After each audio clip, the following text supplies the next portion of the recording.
Let's mic देश का मिजाज साउथ।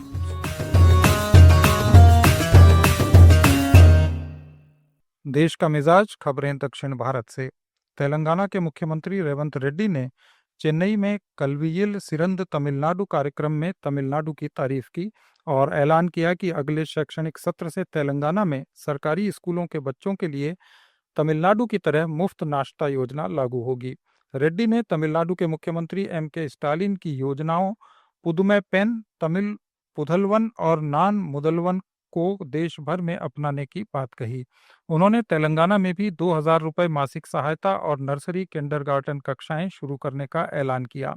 रेड्डी ने कहा कि तमिलनाडु और तेलंगाना की शिक्षा व्यवस्था पूरे भारत के लिए मिसाल है और दोनों राज्य 2028 ओलंपिक में गोल्ड मेडल के लिए मिलकर काम करेंगे। स्टालिन ने कहा कि उनकी योजनाओं ने स्कूलों में उपस्थिति बढ़ाई है। तमिलनाडु भाजपा के प्रदेश अध्यक्ष नैनार नागेंद्रन ने पूर्व मंत्री और एआईएडीएम के सांसद सीवी षणमुगम से मुलाकात के बाद पत्रकारों को बताया कि ये मुलाकात राजनीति से परे भाईचारे वाली थी। उन्होंने कहा कि हमारी पुरानी दोस्ती है। एआईएडीएम के महासचिव ईपीएस की ओर से किसी तरह का कोई संकेत नहीं मिला है। नैनार नागेंद्रन ने डीएमके सरकार पर तीखा प्रहार किया। उन्होंने कहा कि तमिलनाडु में किसी को भी सरकारी नौकरी नहीं मिल रही। डीएमके वादे करके सत्ता में आई थी, लेकिन सब कुछ निजी कंपनियों के हवाले कर दिया गया।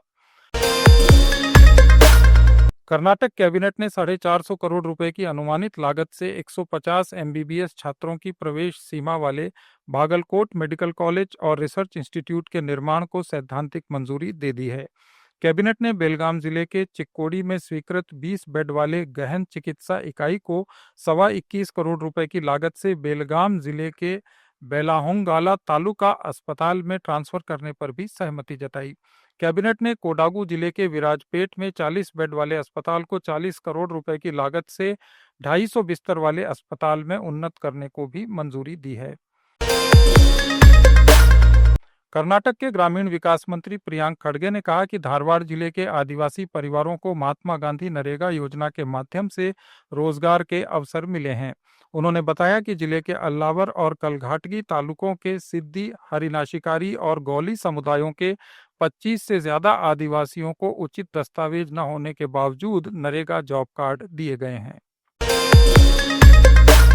केरल राज्य लॉटरी डिपार्टमेंट की ओर से थिरुवनम बम्पर लॉटरी BR105 का ड्रॉ 27 सितंबर को तिरुवनंतपुरम में निकाला जाएगा। ये केरल की सबसे लोकप्रिय और आकर्षक लॉटरी योजनाओं में से एक है, जो ओणम के अवसर पर निकाली जाती है। इसका पहला पुरस्कार 25 करोड़ रुपए का है। इस लॉटरी के कुल 90 लाख टिकट छापे गए हैं, जिनकी कीमत 500 रुपए प्रति टिकट है। आंध्र प्रदेश सरकार ने 2017 में कुर्नूल में दलित लड़की सुगाली प्रीति की संदिग्ध मौत के मामले को सीबीआई को देने के आदेश जारी किए हैं।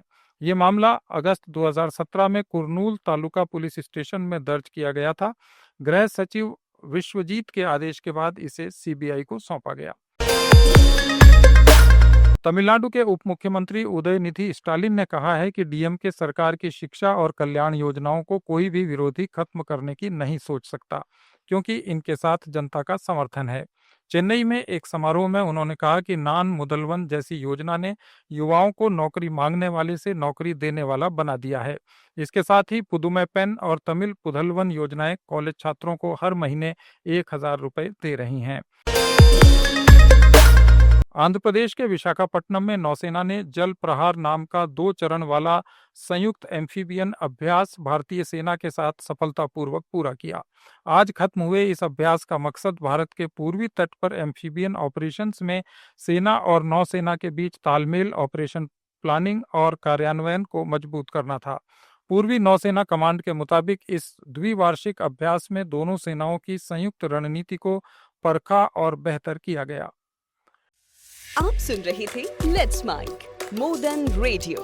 फॉलो कीजिए हमें हमारे सोशल मीडिया प्लेटफॉर्म्स पर। It's time for news. It's time for more than radio. Presenting the first radio news app, Let's Mic. Let's Mic, a news-based app on your phone where you get to watch and listen news, talk shows,